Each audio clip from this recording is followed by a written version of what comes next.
Momento para mirar a los mercados y a las oportunidades de inversión hoy en clave de fondos. Marta, hola, ¿qué tal? Hola Raquel, muy buenas tardes. Pues sí, momento de mirar, como siempre, a las oportunidades de inversión que tenemos en estos momentos, al análisis del contexto actual en los mercados, y hoy lo hacemos con José María Luna, socio de Luna Sevilla, asesores patrimoniales. José María, muy buenas. Buenas tardes, Marta, y buenas tardes, Raquel. José María, bueno, ahora mismo tenemos un entorno de mercado bastante interesante de cara a la recta final del año. Bueno, por un lado tenemos el evento en Sintra con los banqueros centrales. Van a hablar Powell, Bailey, Lagarde, Kuroda. Lo van a hacer en breves instantes, realmente. A -4 vamos a tener ya a los 4 banqueros centrales para hablar de los retos de la política monetaria en la era post-COVID. Ese es uno de los aspectos que ahora mismo de los que están más pendientes el mercado en estos instantes, mientras no podemos quitar la mirada de lo que está ocurriendo en China, la crisis energética y, por supuesto, los temores a la inflación y también a la estanflación como fondo de todo.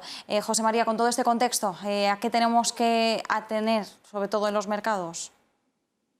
Guardado casi, vamos, has dicho todos los elementos de ruido que tenemos encima de la mesa y alguno más, ¿no? que podemos tener, unos con más o menos importancia. Voy a empezar un poco por el final, y es el consejo, ¿no? Y me reitero lo que decía hace 2 semanas, puesto que la semana pasada no pude estar con vosotros, ¿no?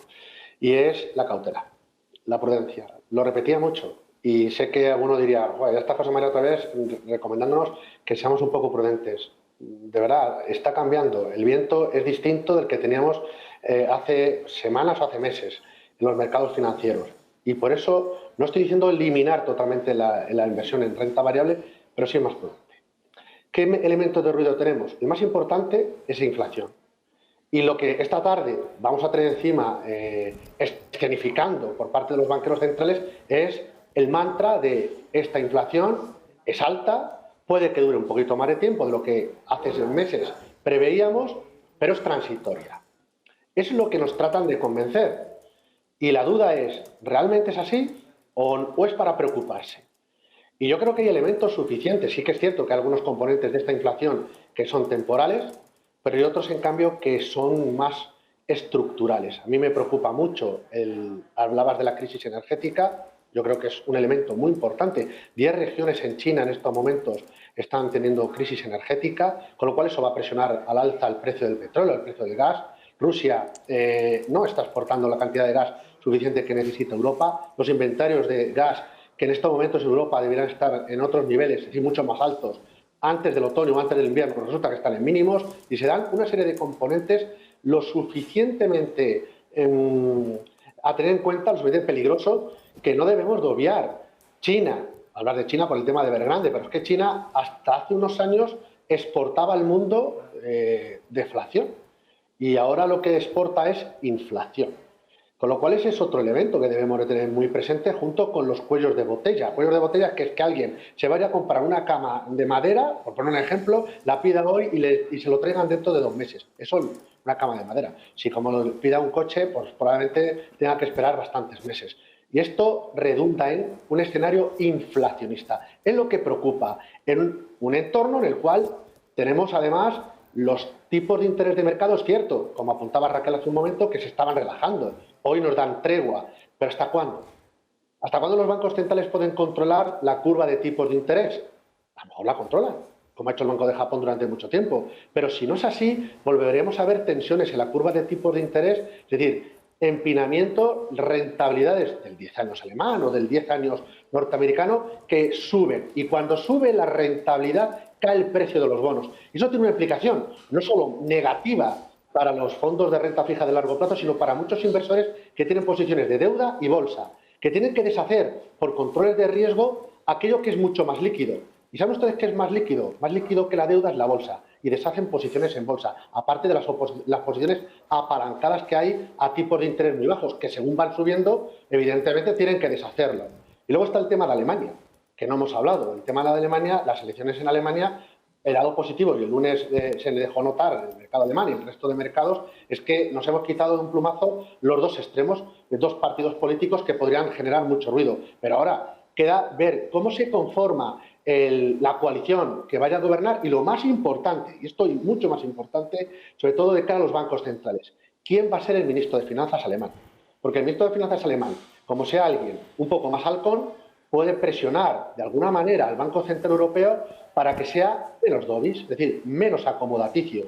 En un entorno en el cual el crecimiento económico se modera, en un entorno donde tenemos mucha inflación y parece que no va a ser transitoria, sino que puede estar entre nosotros, yo creo que tenemos delante de aquí, a corto plazo, pues un escenario que cuanto menos, llama a la moderación y a la prudencia. Por lo tanto, me quedo una semana más en esa recomendación, ser cautos, ser prudentes, puesto que la volatilidad está aquí y la volatilidad ya no solo se deja notar en las criptodivisas, sino que después de lo que ha ocurrido en los mercados en más de un año, yo creo que con valoraciones muy ajustadas tanto a mercados de deuda como de bolsa, bueno, pues con los deberes hechos, muchos inversores ya tienen los deberes hechos, bajar un poquito el pistón del riesgo no está nada mal. Importante lo que señalabas respecto a las elecciones alemanas, quién va a ser el próximo ministro de Finanzas alemán. Bueno, pues estaremos muy pendientes desde luego porque al final es uno de los factores, de los elementos también importantes de cara a la confianza que pueda trasladar Alemania en su progreso de recuperación económica. Tiene el peso de ser la locomotora del viejo continente y además respecto a lo que mencionabas de la inflación, sí que es cierto que estamos viendo que a medida que se agrava esta crisis energética, pues todo ello repercute en un aumento de la inflación y además leíamos hoy que ya suenan cada vez más las voces de alerta sobre que el Banco Central Europeo quizás tenga que llevar a cabo un tapering más contundente si persiste precisamente esa presión sobre los precios de la energía. ¿Hasta qué punto este es un escenario que podría tener descontado el mercado? Bueno, el mercado viene de vivir un escenario Goldilocks, es decir, un escenario de crecimiento económico, de recuperación económica, de tipos de interés bajos, de enorme liquidez, que por cierto sigue estando la liquidez masiva ahí y eso es lo que nos hace no decirles a ustedes eliminen totalmente la posición de riesgo o bájenla mucho más de lo que a lo mejor una posición razonable les invitaríamos, o al menos nosotros hemos recomendado a nuestros asesorados, ¿no? Pero el mercado ha estado, bueno, pues ha estado muy complaciente con la actuación de los bancos centrales, que no está mal, porque son los que manejan la batuta y han preferido estar por detrás de la curva de tipos, o mejor dicho, por detrás de la realidad de la inflación, ¿no? Pero claro, un banco central no puede estar al orden o bajo el mandato de los gobiernos. Y son los que se han endeudado para salir de esta crisis.